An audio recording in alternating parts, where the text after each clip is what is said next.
So welcome to the structural analysis 2 video lecture. So in this video lecture I am going to explain how the matrix method of analysis can be used for solving the structural problems. So coming to the introduction of the fourth unit.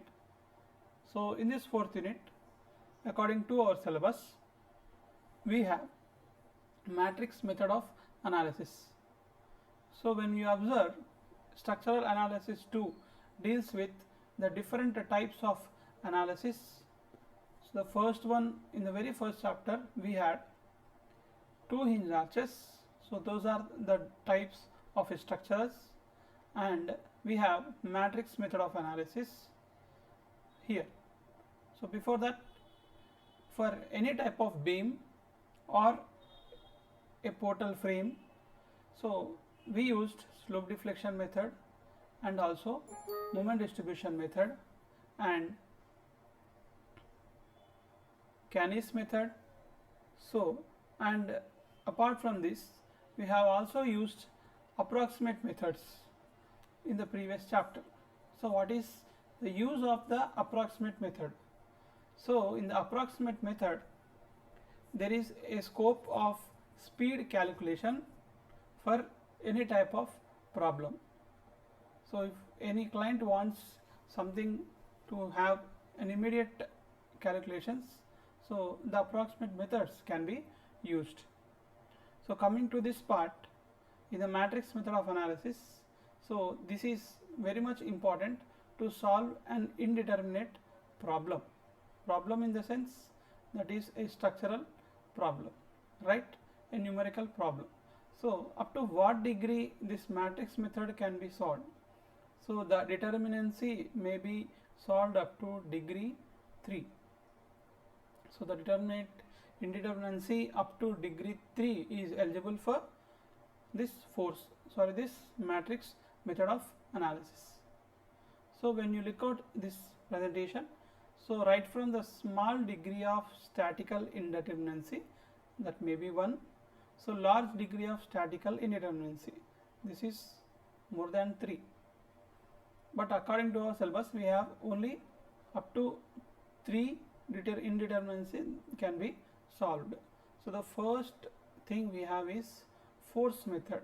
So this force method is used for small degree of statical indeterminacies.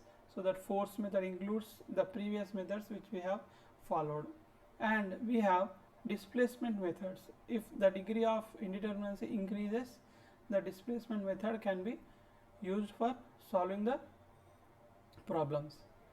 And if we use matrices, in displacement method, what happens is, this is a type of analysis part, that is matrix method of analysis. And there are few numerical methods that can also be solved using matrix method of analysis.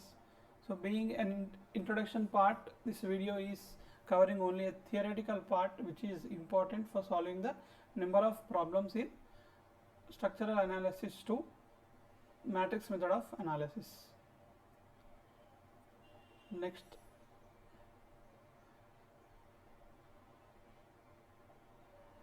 Next we have advantages and disadvantages of matrix methods. So the advantages include, it is a very formalized and computer friendly. So what is the use here? Because these Cannis method, slope deflection method, all these are written in the terms of a formula, in terms of a computer language. So if you are using this method, that is matrix method of analysis, so this has the greatest advantage in using in many softwares. So this is termed as a computer friendly, and it is suitable for large problems. So if there is a very big structure, so this matrix method of analysis best suits to the large problems, and it is applicable to both statically determinate and indeterminate problems. So indeterminate and indeterminate problems we can solve. That means for simply supported beam and fixed beam. Just a small example. And coming to disadvantages, it is having more calculation part, not for hand calculations, not for hand calculations. Apart from this, we are having more calculations when compared to other methods, but this having more accuracy. This is one of the different kind of analysis part. That's it. Next, structural members should have some certain number of unknowns nodal forces. So what are these nodal forces? This we come across in the next video. Number of unknown nodal forces and nodal displacement. So due to that force, there will be a displacement in node. Node is nothing but a joint, we can say. Yes, for complex members such as curved beams and arbitrary solids, and also for arbitrary solids, this requires some discretization, so no analytical solution is possible. So coming to this second part, which has more meaning in that, so these for complex members, for curved beams, so like curved beam is nothing but it is an arch. So for arches, what happens is that there is a problem in solving huge calculations.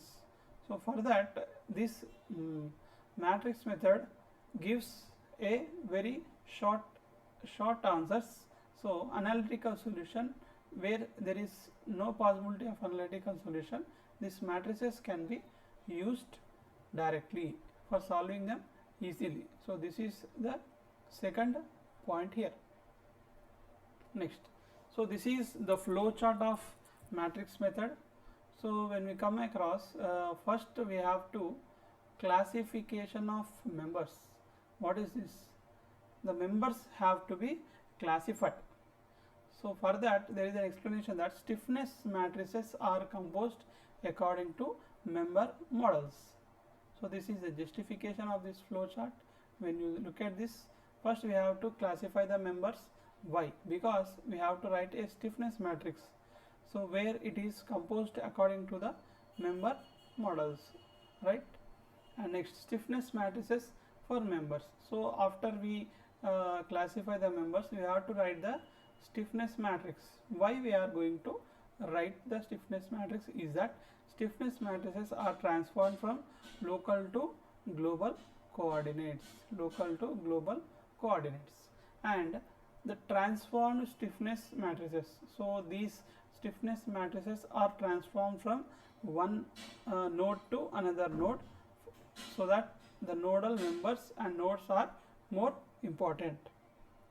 Next, coming to this justification, we know that stiffness matrices of separate members are assembled into a single stiffness matrix K. So here, where does this K is used? So to write this final equation of that stiffness matrices, so we can write is as F is equal to K into Z. So that K is nothing but it is a single stiffness matrix like this. This will be in this manner. Suppose we have x1, x2, x3. This is x1, x2 and x3. So this is a single stiffness matrix. And last, this is stress strain state of a structure. So this is not an important one. Up to this we can manage for UG level. So here, if I want to justify this state, so unknown displacement and reaction forces are calculated. Okay, that is stress strain state. This is not a diagram, this is a state. That means what is the range of that stress and strain is that displacement comes under strain and reaction forces comes under stress.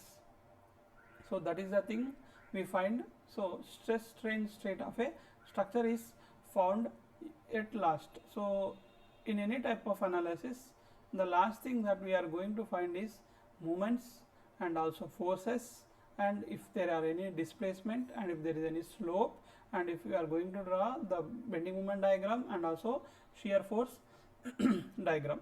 So here also in matrix method, first we have to write a stiffness matrix and we have to transfer them, and we have to write the final in the form of final equation F is equal to K into Z. This is the thing we are going to do in the matrix method. This is explained clearly in the flow chart.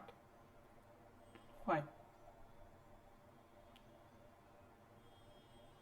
And here if you see, so this is the stiffness matrix K, so which I have told just now. This is the stiffness matrix. So here, as there are many number of rows and columns, this is in this shape. So all this matrix comes under stiffness matrix. Fine. So this gives the relation between vectors and nodal forces and nodal displacement. Vectors of nodal forces, these are the forces, force 1, 2, 3 and up to force N, and K is the stiffness matrix. So these stiffness forces we have to find. So what is stiffness? That is the force required for unit displacement, that is already discussed in the previous classes. Fine. So these are all the forces, these are all the stiffness, and this is a stiffness matrix and this is the displacement matrix. So this is how a introduction part can be taught for every student. Up to this, a student must able to write the stiffness matrix and the relation between the vectors of nodal forces and nodal displacement. Here F is equal to K into Z plays a major role. So K are the values which we can find easily. So what we are going to find is that F. So after this, the output is given in terms of stress and strain states, that is final reactions and also final displacements. So this is Z is the displacement and F is the force, that is stress, and this is strain. So that is regarding the introduction part, and in the next videos let's learn how to do a simple problem by using this matrix method of analysis. Thank you for watching this video.